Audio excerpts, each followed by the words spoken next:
शांति। 17 जनवरी 2024 के ईश्वरीय महावाक्य हैं। आज के साकार मुरली का सार। मीठे बाबा ने कहा, मीठे बच्चे बाबा को प्यार से याद करते रहो, श्रीमत पर सदा चलो, पढ़ाई पर पूरा अटेंशन दो तो तुम्हें सब रिगार्ड देंगे।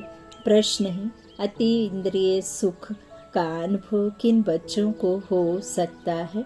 उत्तर में मीठे बाबा ने कहा, पहला जो देही अभिमानी है, इसके लिए जब किसी से बात करते हो या समझाते हो तो समझो मैं आत्मा भाई से बात करता हूँ।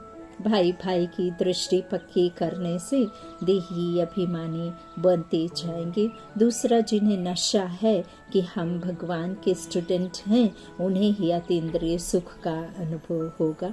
गीत है, कौन आया मेरे मन के द्वारे। ओम शांति। बाप बैठ बच्चों को समझाते हैं। दूसरी कोई संस्था में ऐसे नहीं कहते कि बाप बच्चों को समझाते हैं। बच्चे जानते हैं बरोबर सब बच्चों का बाप एक ही है, सब ब्रदर्स हैं। उस बाप से जरूर बच्चों को वर्षा मिलता है। चक्र पर भी तुम अच्छी रीति समझा सकते हो कि यह है संगम, जबकि मुक्ति और जीवन मुक्ति मिलती है। तुम बच्चे जीवन मुक्ति में जाएंगे तो बाकी सब मुक्ति में जाएंगे। सदगति दाता, लिबरेटर, गाइड उनको ही कहा जाता है। रावण राज्य में कितने ढेर मनुष्य हैं। राम राज्य में एक ही आदि सनातन देवी देवता धर्म था तो लड़ाई होती ही नहीं थी। उनको आर्य और अनार्य कहते हैं। आर्य सुधरे हुए हैं, अनार्य ना सुधरे हुए को कहा जाता है। इसका अर्थ भी कोई नहीं जानते कि सुधरे हुए से अनुसुधरे कैसे बने। पतित से पावन, पावन से पतित, पुण्य से पापात्मा कैसे बने, ना समझ कैसे बने। तो बाबा कहते हैं सुधरे हुए से अनसुधरे कैसे बने।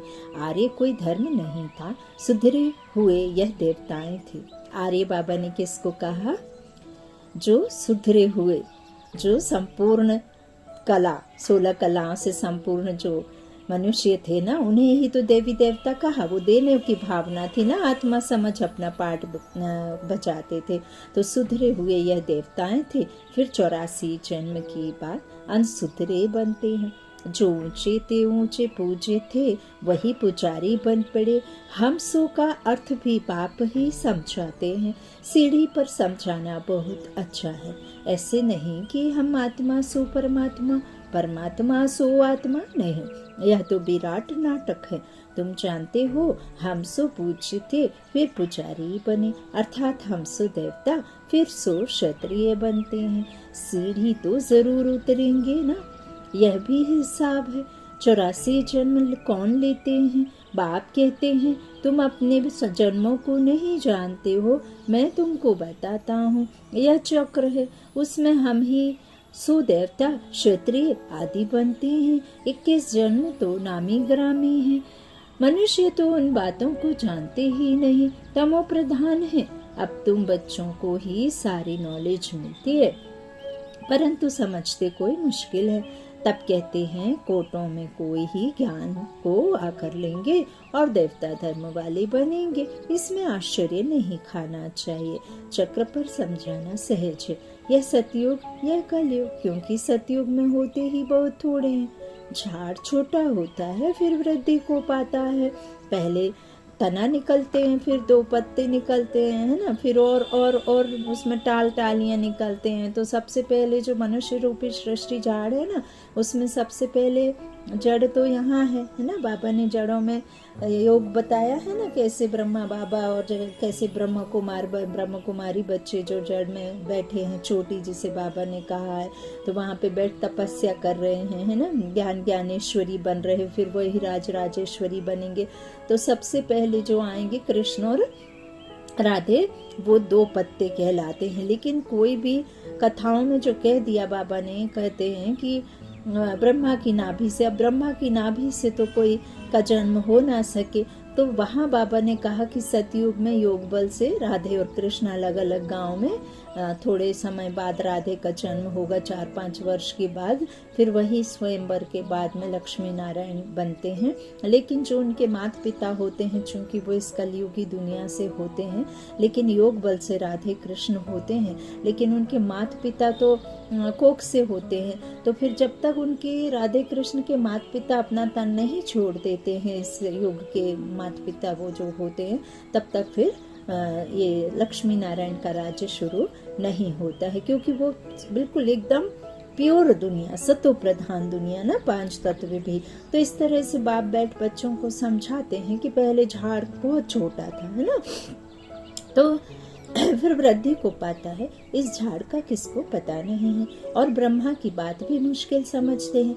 बोलो, ब्रह्मा मुख वंशावली, ब्राह्मण तो जरूर चाहिए ना, यह एडॉप्टेड बच्चे हैं, मुख वंशावली है ना, तो वह ब्राह्मण है मुख वंशावली, यह ब्राह्मण है मुख वंशावली। जो पूजा पाठ करते, शास्त्र आदि का ज्ञान जो रखते हैं, वो ब्राह्मण कैसे हैं? बाबा कहते माँ के कोख से जन्म लिया ना, और जो बाबा ने ब्राह्मण रचे वो कैसे रचे? ब्रह्मा मुख वंशावली ब्राह्मण।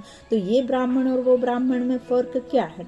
वो ब्राह्मण हद के पंडा है ना, उनको खुद नहीं पता कि कौन कहाँ कैसा, ईश्वर का क्या है, कैसे मिलते हैं, कहाँ रहते हैं, आत्मा क्या है, परमात्मा क्या है, यथार्थ नहीं पता। और यहाँ जो बाबा के बच्चे हैं वो जानते हैं। तो ये जो बाबा के मुख वंशावली ब्राह्मण बच्चे हैं, ये अपने आप को शरीर नहीं, चैतन्य आत्मा समझ सारे विकारों का दान देते हैं। बाबा की याद में रहते हुए मन क्रम वचन से कैसे रहते हैं? पवित्र हो जाते हैं। शरीर तो फिर भी पतित ही रहता है, लेकिन बाबा अपने बच्चों को, जो ब्राह्मण बाबा कहते हैं ना, तो ब्राह्मण बच्चे ही क्या करते हैं? सतयुग की स्थापना के कार्य में सहायक होते हैं। तो बाबा कहते हैं वो बच्चे, वो ब्राह्मण कैसे हैं? मुख वंशावली। ये कैसे हैं? मुख वंशावली। तो यह है पराया रावण राज्य। बाप को आकर राम राज्य स्थापन करना होता है, तो किसमें तो प्रवेश करेंगे ना। अब वो भी परमात्मा, परम आत्मा है।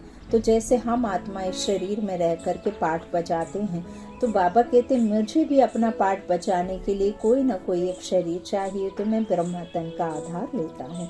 देखो, यह झाड़ के एकदम पिछाड़ी में खड़ा है, इनकी जड़ी भूत अवस्था है ब्रह्मा की। बाप कहते हैं मैं बहुत जन्मों के अंत के जन्म में इनमें प्रवेश करता हूँ। यह अंतिम 84वां जन्म है, तपस्या कर रहे हैं। हम इनको भगवान नहीं कहते हैं। दुनिया वालों ने तो भगवान को सर्वव्यापी क्या ठिक्कर भीतर में कह दिया है, इसलिए खुद भी पूरे ठिक्कर बन पड़े हैं। देवताओं की तो बात ही न्यारी है। अब तुम पढ़कर यह पद पाते हो, कितनी ऊंची पढ़ाई है। इन देवताओं को भगवान भगवती भी कहते हैं, क्योंकि पवित्र हैं और स्वयं भगवान द्वारा ही इस धर्म की स्थापना हुई है।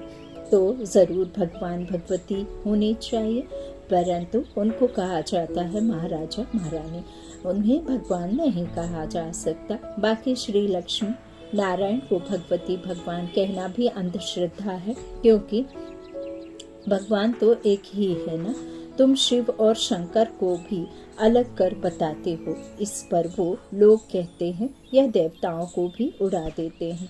तुम्हारी बुद्धि में तो सारा चक्र है, परंतु जो महारथी है वही अच्छी तरह समझा सकते हैं। वह है जो भल सुनते हैं परंतु बुद्धि में ठहरता नहीं, तो वह क्या बनेंगे? पाई पैसे के दास दासियां बनेंगे। आगे चलकर तुमको साक्षात्कार होंगे, परंतु उस समय कुछ कर नहीं सकते। पूरा टाइम हो गया है, फिर क्या कर सकेंगे? इसलिए बाबा सावधान करते हैं। परंतु सब ऊंच चढ़ जाए तो यह तो हो नहीं सकता। बर्तन साफ नहीं है, बुद्धि में कीचड़ पट्टी भरी हुई है, इसमें पुरुषार्थ बहुत अच्छा चाहिए। चित्रों पर समझाने की बहुत प्रैक्टिस करनी चाहिए, नहीं तो पिछाड़ी में पछताना पड़ेगा। यह आत्मा को फूड भोजन मिल रहा है। परमात्मा आत्मा के भोजन के लिए आए हैं। अब भोजन सड़ा गला खाया तो बुद्धि भी खराब हो गई, आत्मा भी सड़ गई, एक तरह से बिल्कुल जंग पड़ गई है ना। तो बाबा कहते हैं अब मैं उसे आत्मा को क्या कराने आया हूँ? अच्छा भोजन कराने आया हूँ, उससे फिर क्या मिलेगी? ताकत। तो यह तो सबको समझाने की बातें हैं, डरने की कोई बात नहीं। बड़े बड़े स्थानों पर प्रदर्शनी म्यूजियम होने से नाम होता है। बाबा ने कहा था सबसे ओपिनियन लिखाओ, वह भी छपानी चाहिए। बच्चों को बहुत सर्विस करनी है, इसमें जांच भी बहुत करनी है, समझने वाले हैं या नहीं। यह है नई दुनिया, यह है पुरानी दुनिया। यह तो कोई भी समझ सकते हैं, सिर्फ टाइम लंबा कर दिया है, इसलिए मनुष्य मौज पड़े हैं। पहले पहले बाप का परिचय देना है। जो देही अभिमानी होकर रहते हैं, अतीन्द्रिय सुख उनको ही रह सकता है। सिर्फ भाषण से काम नहीं होगा। जब भाषण करते हो तो समझना है कि मैं आत्मा भाई भाई को समझाता हूँ। आत्माभिमानी बनना, इसमें बड़ी मेहनत चाहिए, परंतु बच्चे घड़ी घड़ी भूल जाते हैं। बाबा कहते हैं बाप ही आकर बच्चों को समझाते हैं। गायन भी है, आत्मा परमात्मा अलग रहे बहुकाल। अब इस संगम युग पर बिछड़ेंगे बाबा के बच्चे बाबा से, तो फिर संगम युग पर ही मिलेंगे। तो बहुत काल बाबा से बच्चे अलग रहे। आत्मा और परमात्मा का मिलन का मेला संगम पर ही लगता है। इसे पुरुषोत्तम का हो, संगम का हो, जो भी कहो, तो इसका अर्थ भी तुम ही जान सकते हो। जो महारथी हैं उनको अपने को आत्मा समझ बाप को याद करने के बहुत प्रैक्टिस करनी है, तब तो अपने को पावरफुल समझेंगे। अब महावीर, पवन सुत, ये सब जो अंजनी सुत, ये सब जो नाम रखे हैं ना, तो पवन सुत क्या है? आत्मा जो इस पुरानी दुनिया के झमेलों में ना पड़ के उड़ती कला में रहे, परम धाम में रहे, सूक्ष्म वतन में जाए, इस धरती पर बुद्धि रूपी पांव ना पड़े, है ना, इस पुरानी दुनिया में, तो वही तो फिर हनुमान है ना, उड़ने वाले फरिश्ते हैं। तो जो अपने को आत्मा ही नहीं समझते, वह क्या धारणा करेंगे? याद से ही तुम्हारे में जौहर भरेगा। ज्ञान को बल नहीं कहा जाता है। योग, जब तक आप परमात्मा की याद में नहीं रहेंगे, जब तक आप ईश्वर को याद नहीं करेंगे, तो परमात्मा कहते हैं मेरी शक्तियाँ, मेरे गुण, मेरा पास में जो भी है वो तुम्हारे में कैसे आएगा? माता पिता के साथ जब बच्चे रहते हैं तो उन्हें भल माँ बाप नहीं कहते कि तुम ऐसे बैठो, ऐसे उठो, ऐसे बोलो, ऐसे खाओ, ऐसे बैठो। तो बाबा कहते हैं कि जैसे माता पिता के साथ रहते बच्चों में संस्कार आते हैं उनको देखने सुनने से, ऐसे ही जब आप मेरे साथ में योग रखेंगे, मेरी याद में रहेंगे, मुझसे संबंध जोड़ेंगे, तो मेरी बल, मेरी शक्तियाँ, मेरे पास जो कुछ भी है वो तुम्हारे में भी होगा। तो बाबा कहते हैं ज्ञान को बल नहीं कहा जाता है, योग बल कहा जाता है। योग बल से ही तुम विश्व के मालिक बनते हो। अब तुम को बहुतों को आप समान बनाना है। जब तक बहुतों को आप समान नहीं बनाया है, तब तक विनाश हो न सके। भल बड़ी लड़ाई लग जाए, परंतु फिर बंद होती रहती है। अभी तो बहुतों के पास बॉम्ब्स हैं, परंतु यह रखने की चीज नहीं। पुरानी दुनिया का विनाश और एक आदि सनातन धर्म की स्थापना होनी है जरूर। थोड़े समय के बाद सब कहेंगे बरोबर यह वही महाभारी लड़ाई है। भगवान भी है जरूर। जब तुम्हारे पास बहुत लोग आएंगे तब सब मानने लगेंगे ना, तो कहेंगे यह तो वृद्धि को पाते रहते, इनमें बहुत माइट है। तुम जितना याद में रहेंगे उतनी तुम्हारे में ताकत भरेगी। बाप की याद से ही तुम औरों को लाइट देते हो। यह दादा ब्रह्मा भी कहते हैं, मेरे से भी यह बच्चे बहुत अच्छी सर्विस करते हैं। अभी थोड़ी देरी है। योग में यथार्थ रीति कोई रह नहीं सकता। खुद भी फील करते हैं कि योग में हम कम हैं, इसलिए बराबर तीर नहीं लगता है। भगवान कुमारियों में ज्ञान बाण भरते हैं। तुम प्रजापिता ब्रह्मा कुमार कुमारियां हो ना, यह है ब्रह्मा, तुम है अडॉप्टेड बच्चे।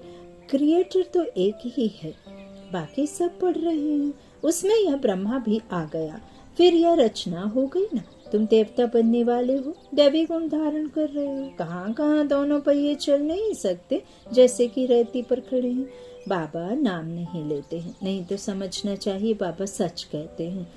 बच्चे भी एक दो के स्वभाव को जान सकते हैं जिनका आपस में काम रहता है।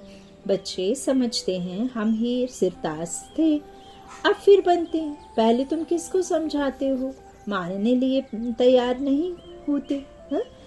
फिर धीरे धीरे समझते हैं ना। ऐसे तो नहीं है कि बाबा ने एक बार ज्ञान दिया, एक बार बाबा ने कहा कि मैं बाप हूँ, इस तन में आता हूँ, मैं इस जगह पे आता हूँ, मैं यहाँ रहता हूँ, तो पहली बार में तो नहीं समझे होंगे ना। धीरे धीरे तैयार होते हैं, है ना। तो पहले तो नहीं होते, बाद में धीरे धीरे समझते हैं। तो इसमें बुद्धि बहुत चाहिए। फिर भी बाबा कहते जो बिरादरी के होंगे वो दुनिया के किसी भी कोने से आ जाएंगे। बॉम्ब ब्लास्ट के टाइम पे, कौन से बॉम्ब ब्लास्ट के टाइम पे, रावण रूपी बॉम्ब ब्लास्ट के टाइम पे बच्चे अपने अपने शरीर निर्वाहार्थ या किसी किसी धर्मों में कन्वर्ट भी हो गए हैं, किसी तरह से दूर हो गए हैं, तो वो अपनी बिरादरी में आएंगे। बाबा ने देखो अपने निमित्त फरिश्ते बच्चों को, सेवाधारी रूहानी सेवाधारी बच्चों को भेज रखा है ना।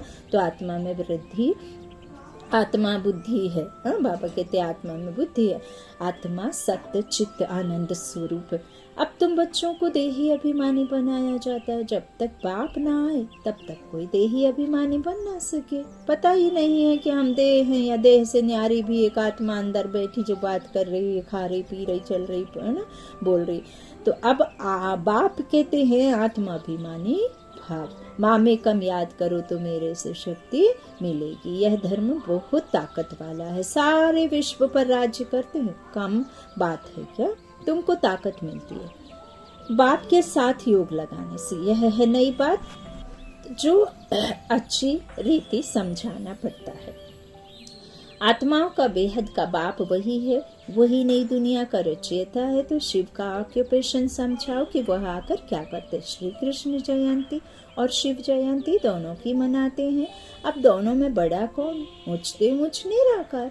उसने क्या किया जो शिव जयंती मनाई जाती? कृष्ण ने क्या किया? लिखा हुआ है कि परम पिता परमात्मा साधारण बूढ़े तन में आकर स्थापना करते हैं।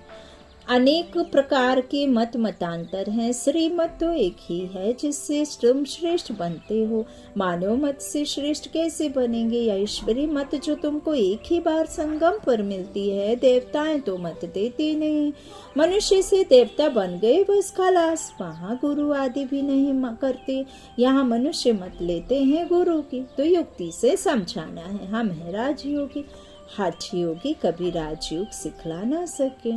अब राजयोग कैसे सिखलाएंगे? जिसके द्वारा मिलता है वो सिखलाएगा या जिनको मिलता है वो सिखलाएगा? जिनको मिलता है वो तो सिखला ना सके। उनके पास तो राजयोग जैसे कोई वारिस बना भी ले तो उनके पास है ही क्या देने के लिए। तो बेहद के बाप सिवाय कोई राजयोग सिखला ना सके।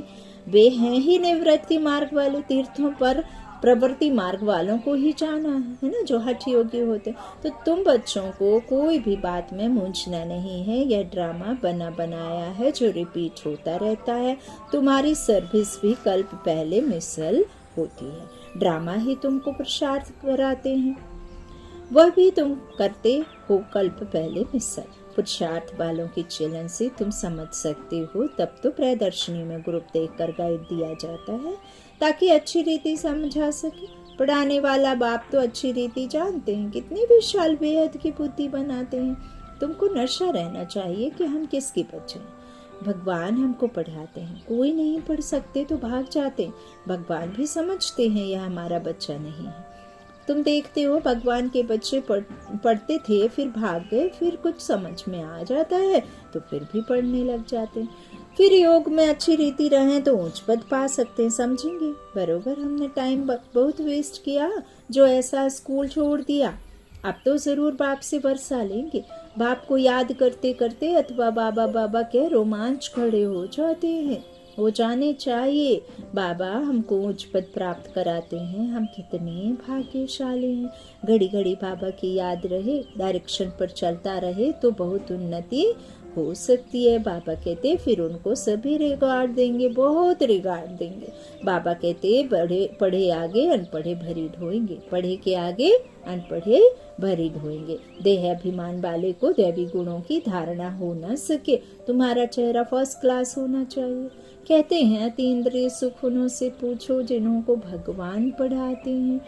फिर पढ़ाई पर अटेंशन देना चाहिए और श्रीमत पर चलना चाहिए। तुम्हारे योग की ताकत से विश्व भी पवित्र बन जाता है। तुम योग से विश्व को पवित्र बनाते हो। कमाल है। गोवर्धन पहाड़ को अंगुली पर उठाना है। इस चीची दुनिया को जिन्होंने पवित्र बनाया है उनकी निशानी है, उंगली लगी है उनकी, है ना। आज मीठी मीठी सिकिला दे बच्चों प्रति माता पिता बाप दादा का याद प्यार और गुड मॉर्निंग। रूहानी बाप की रूहानी बच्चों को नमस्ते। हम रूहानी बच्चों की रूहानी माता पिता बाप दादा को याद प्यार और गुड मॉर्निंग। धारणा के लिए मुख्य सार। पहला बाबा ने कहा, सत्य ज्ञान को बुद्धि में धारण करने के लिए बुद्धि रूपी बर्तन को साफ स्वच्छ बनाना है। जो पहले पढ़ा है उसे भूलना है। आप जब तक उसे नहीं भूलेंगे तब तक मूंझते रहेंगे। आप उसमें और इसमें अंतर समझाते समझाते समझते समझते अपने खुद को समझाते समझाते आप परेशान हो जाएंगे, लेकिन समझ में नहीं आएगा। बाबा ने कहा, जो भी पढ़ा लिखा है, शास्त्र है, जो भी भक्ति की सामग्री है, जो भी कुछ है, वो सब आपको भूलना है, तब आप में नया समाहित होगा। तो साफ सुथरा स्वच्छ बनाना है, तो उसके लिए आपको बुद्धि रूपी बर्तन को कैसा रखना है, उसे साफ रखना है, तब आपके अंदर सफाई जाएगी। तो व्यर्थ बातों को बुद्धि से निकाल देना है। दूसरा, दैवी गुणों की धारणा और पढ़ाई पर पूरा अटेंशन दे अतीन्द्रिय सुख का अनुभव करना है। सदा इसी नशे में रहना है कि हम भगवान के बच्चे हैं, वही हमको पढ़ाते हैं, वरदान है। निश्चय के फाउंडेशन द्वारा संपूर्णता तक पहुंचने वाली निश्चय बुद्धि निश्चिंत भव। निश्चय इस ब्राह्मण जीवन की संपन्नता का फाउंडेशन है, और यह फाउंडेशन मजबूत है तो सहज और तीव्र गति से संपूर्णता तक पहुंचना निश्चित यथार्थ निश्चय है। निश्चित है। जो यथार्थ निश्चय बुद्धि है वह सदा निश्चिंत रहते हैं। जो यथार्थ निश्चय बुद्धि है वह सदा कैसे रहते? निश्चिंत रहते हैं। यथार्थ निश्चय है आप अपने आत्म स्वरूप को जानना, मानना और उसी प्रमाण चलना। और बाप जो है, जैसा है, जिस रूप में पाठ बजा रहे हैं उसे यथार्थ जानना। ऐसे निश्चय बुद्धि विजयी होते हैं। ये नहीं कि मंदिर में भी दर्शन करके उनको भगवान मान लिया, चले गए तीर्थों पर, उधर तीर्थों में देखा उनको भी कह दिया, कहीं मन को बड़े बड़े ऐसे स्थानों पर चले गए जहाँ बड़े बड़े मूर्तियां हैं, उनमें भी भगवान की छवि देख ली, तो फिर कैसे होगा? भगवान कह रहे हैं, खुद कह रहे भगवान की बाप जो है, जैसा है, जिस रूप में पलट बजा रहे हैं उसे यथार्थ जानना। ऐसे निश्चय बुद्धि विजयी होते हैं। स्लोगन है, अपने समय को, सुखों को, प्राप्ति की इच्छा को सर्व के प्रति दान करने वाले ही महादानी हैं। अपने समय को, सुखों को, प्राप्ति की इच्छा को सर्व के प्रति दान करने वाले ही महादानी हैं। यदि आपने खुद खा लिया, खुद बना लिया, तो स्वाद तो आपने चखा, औरों को क्या पता? तो बाबा का ज्ञान ऐसा है, आपको मिल गया, आपने उसे रख लिया, तो ना खर्च किया, ना किसी के इस्तेमाल करने के लायक आपने बनाया उस ज्ञान को, तो फिर क्या फायदा है ना? तो महादानी थोड़े कहलाएंगे। तो बाबा कहते हैं सब कुछ दान करना है। भगवान जो आपको देता है दाता, तो दाता कहता है जो मैंने तुम्हें दिया वो औरों को देना है। अब व्यक्ति साइलेंस द्वारा डबल लाइट फरिश्ता स्थिति का अनुभव करो। जैसे शुरू में अभ्यास करते थे, चल रहे हैं, लेकिन ऐसी स्थिति ऐसे जो दूसरे समझते हैं कि यह कोई लाइट जा रही है, उनको शरीर दिखाई नहीं देता था। इसी अभ्यास से हर प्रकार के पेपर में पास हुए। तो जबकि समय बहुत खराब आ रहा है, तो डबल लाइट रहने का अभ्यास करो। दूसरों को सदैव आपका लाइट रूप दिखाई दे, यही सेफ्टी है। अंदर आवे और लाइट का